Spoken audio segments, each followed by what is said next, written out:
महाकवि तुलसीदास जी ने कहा है कि गादि तनय मन चिंता व्यापी, हर बिनु मरहि न निश्चर पापी।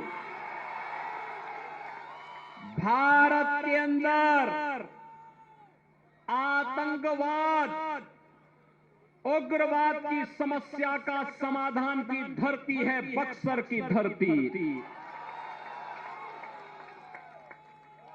त्रेता युग में महर्षि विश्वामित्र ने यही संकल्प लिया था और यज्ञ की रक्षा के बहाने उन्होंने अयोध्या में जाकर के महाराज दशरथ से आग्रह किया कि मेरे यज्ञ की रक्षा करने के लिए अपने पुत्र दीजिए। महर्षि विश्वामित्र के आग्रह को यद्यपि महाराज दशरथ पहले तो मानने को तैयार नहीं थे, क्योंकि यहां पर पहले से ही ताड़का का आतंक था। मारीच और सुबाहु जैसे राक्षस थे जिन्होंने यहां के पूरे नगर को उजाड़ करके अराजकता, गुंडागिर्दी और माफियागिरी का शिकार बना दिया था। तब महर्षि वशिष्ठ के आदेश पर महाराज दशरथ ने अपने दोनों पुत्र राम और लक्ष्मण को इसी बक्सर में महर्षि विश्वामित्र के यज्ञ की रक्षा के लिए भेजा था। बहन और भाइयों, याद करिए ना, जिस धरा पर पैर रखते ही भगवान राम के पावन चरण स्पर्श करने मात्र से पत्थर बनी देवी अहिल्या मुक्त होकर के फिर से एक सामान्य नारी के गौरव को प्राप्त की हो, जिस धरती ने आतंक से मुक्त करने के लिए पूरे आर्यव्रत को, पूरे भारत को आतंक से मुक्त करके पूरे देश को राम राज्य की ओर अग्रसर करने के लिए शुभारंभ किया हो, वह पावन धरा को कौन ऐसा सनातन धर्मावलंबी होगा, कौन ऐसा भारतीय होगा जो उस पावन धरा को प्रणाम न करता हो। और ये मेरा सौभाग्य है कि आज मुझे एनडीए के अपने प्रत्याशियों के समर्थन में इस पावन धरा को नमन करने का अवसर प्राप्त हो रहा है, और ये आपके बहाने, आपके कारण, इसलिए आपका मैं अभिनंदन करता हूं। बहनों और भाइयों, मैंने देखा, मैं 30 वर्ष पहले बक्सर में श्रीनाथ बाबा आश्रम में आकर के, उस समय यहां पे हमारे पूज्य महंत त्रिलोकनाथ जी महाराज, बहुत सिद्ध योगी यहां पर रहते थे। उनके सानिध्य में हुए एक धार्मिक कार्यक्रम में आकर के नौनाथ 84 सिद्धों के मंदिर के उद्घाटन कार्यक्रम में मैं 30 वर्ष पहले आया था। बहनों और भाइयों, बक्सर बदल गया। वह समय था जब बिहार में आतंक था। उस समय बिहार में अराजकता थी, गुंडागर्दी थी, अपहरण एक उद्योग था और भ्रष्टाचार चरम पर था। बहनों और भाइयों, आज बिहार को देख करके लगता है कि अब बिहार अपनी पुरानी उन स्मृतियों को पूरी तरह समाप्त करके एक नए भारत का नया बिहार बन चुका है, जो प्रधानमंत्री मोदी जी के विकसित भारत के संकल्प के साथ जुड़ने के लिए प्रभावी ढंग से आगे बढ़ रहा है। अब बिहार अपनी पौराणिक पहचान को फिर से स्थापित करने के लिए तेजी के साथ आगे बढ़ रहा है। ये बिहार की धरती, ये बिहार की धरती, ये वही धरती है जिसने महात्मा बुद्ध को ज्ञान प्रदान किया था।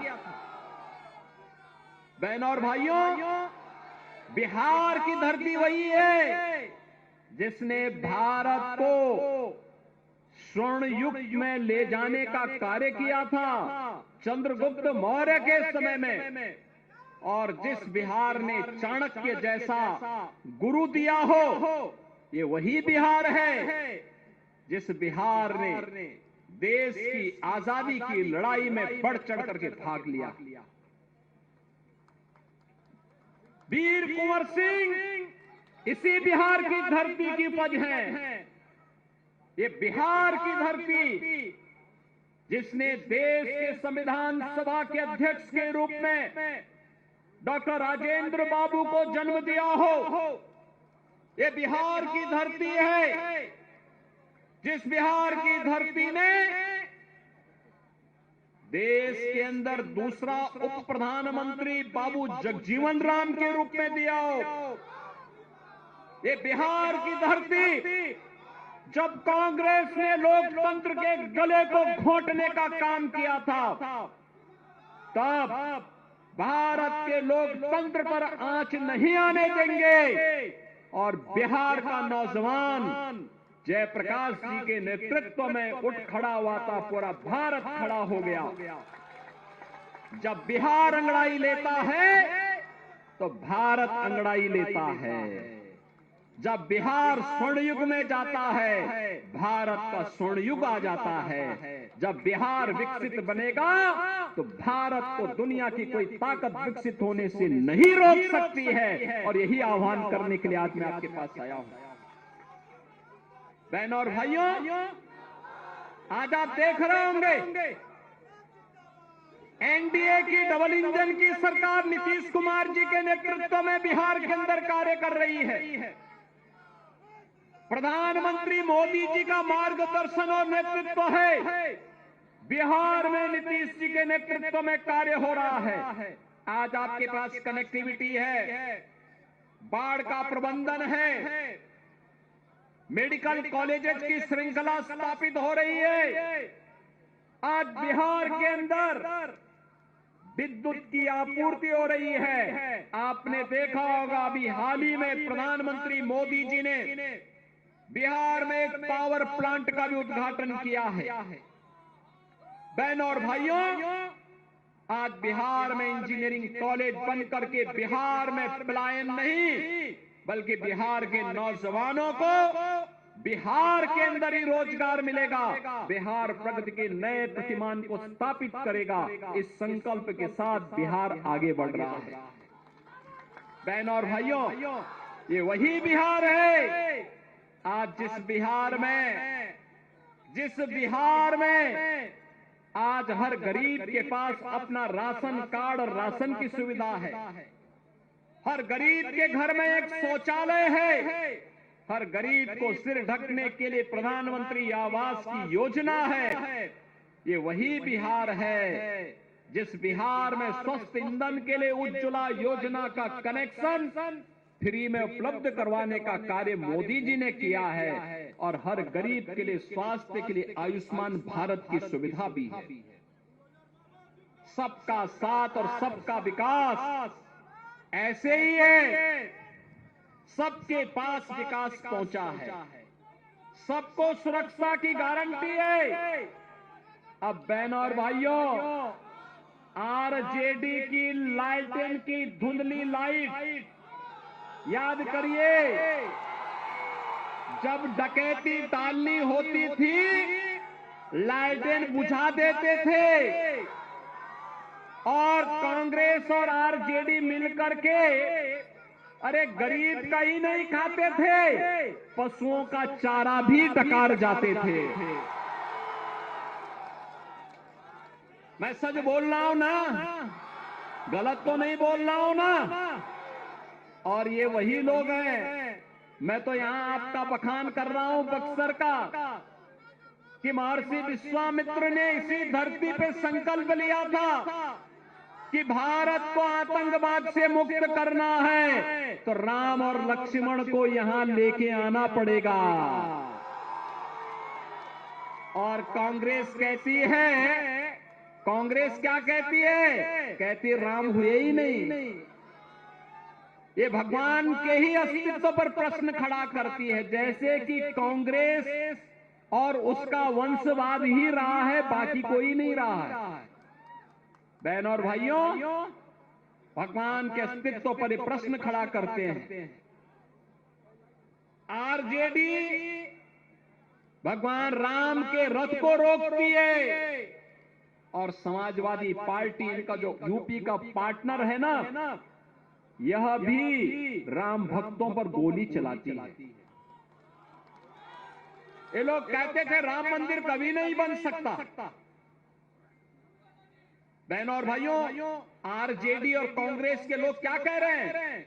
कह रहे हैं अयोध्या में जहां राम मंदिर बना है वहां हॉस्पिटल बनना चाहिए। इन मूर्खों को यह भी नहीं पता है कि राम मंदिर के निर्माण के पहले अयोध्या में भारतीय जनता पार्टी की डबल इंजन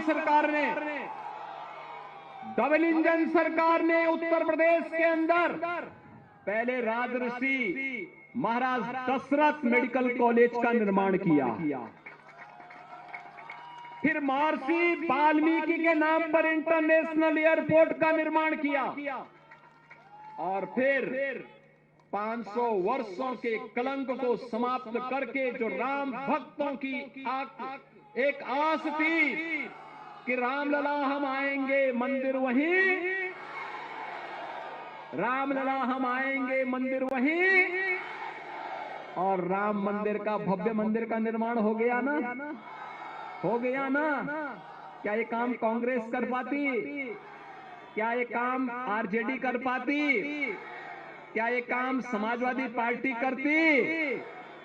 यह काम तो मोदी जी के नेतृत्व में भारतीय जनता पार्टी ही कर सकती है। कर दिया ना।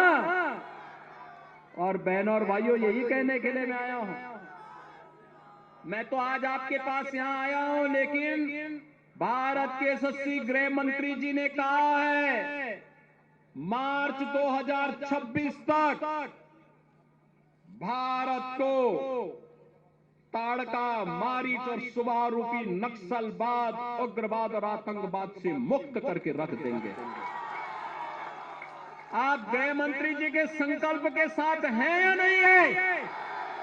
नक्सलवाद समाप्त होना चाहिए कि नहीं होना चाहिए? आतंकवाद और उग्रवाद समाप्त होना चाहिए कि नहीं होना चाहिए?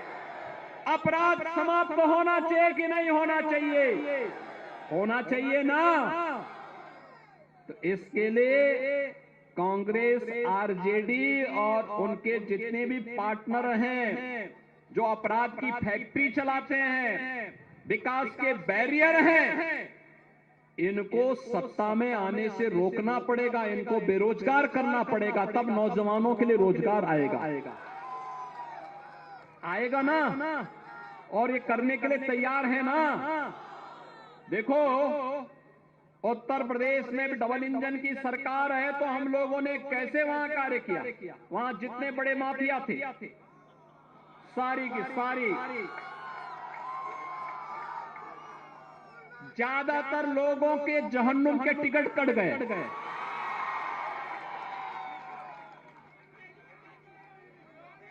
जो गरीब को मारेगा, बहन बेटियों की इज्जत के साथ खिलवाड़ करेगा, व्यापारियों का अपहरण करेगा, नौजवानों के रोजगार पर सेंध लगाएगा, तो उसके लिए तो यमराज के घर का ही टिकट होगा ना।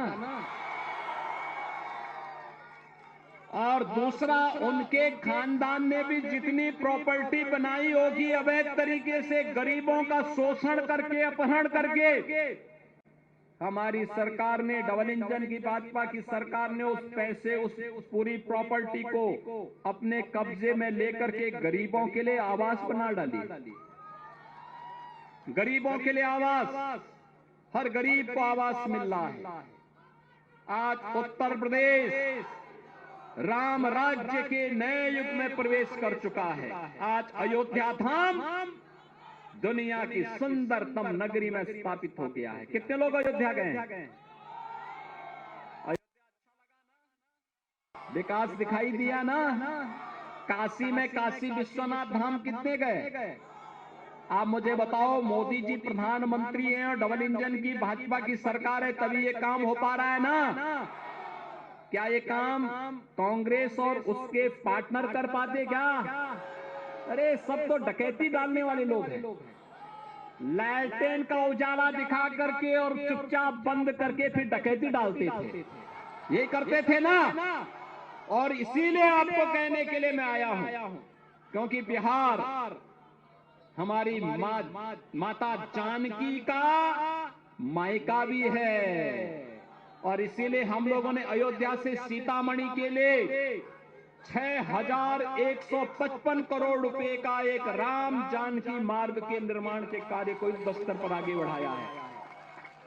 और अभी तो बक्सर को हम लोग सीधे लखनऊ और दिल्ली तक जोड़ने के लिए भी एक बड़े कार्य को आगे बढ़ा रहे हैं। पूर्वांचल एक्सप्रेसवे देखा है ना आप लोगों ने, तो पूर्वांचल एक्सप्रेसवे बक्सर की तरफ अब आगे बढ़ रहा है। ये जो उत्तर प्रदेश का परिवहन मंत्री है ना, दयाशंकर सिंह की भी जन्मभूमि यही बक्सर है। ये बक्सर से ही वहां गए हैं, बलिया में। और इसीलिए इनका जोर है कि अब उत्तर प्रदेश परिवहन निगम की बस लखनऊ से सीधे बक्सर को जोड़ ले, बक्सर से सीधे अयोध्या धाम जोड़ ले। याद करिए, त्रेता युग में महर्षि विश्वामित्र को अयोध्या धाम से बक्सर आने में कई दिन लगे थे। खैर, महर्षि विश्वामित्र उस समय बहुत सारे राक्षसों को निपटाते हुए आ रहे थे। कहीं ताड़का को मारना है, कहीं मारीच को मारना है, कहीं मारीच को भगाना है, कहीं सुबाहु को मारना है। और आज भी नाम बदले हैं, काम उनका वही है। जो ये भ्रष्टाचारी हैं, जो ये आतंकवादी हैं, जो ये उग्रवादी हैं, ये नक्सलवादी हैं, इनका काम वही है जो ताड़का, मारीच और सुबाहु का था। और इनके साथ वही व्यवहार होना चाहिए जो भगवान राम ने इनके साथ किया था। निस्सरहीन करो मही, बुझ उठाए प्रण कीन। और यही प्रण इस चुनाव में आप सबको करना है। बिहार को अराजकता से मुक्त करने वाली एनडीए सरकार फिर से चाहिए। बिहार को विकास के पथ पर अग्रसर करने वाली एनडीए सरकार फिर से चाहिए। बिहार के विकास को आगे बढ़ाना है।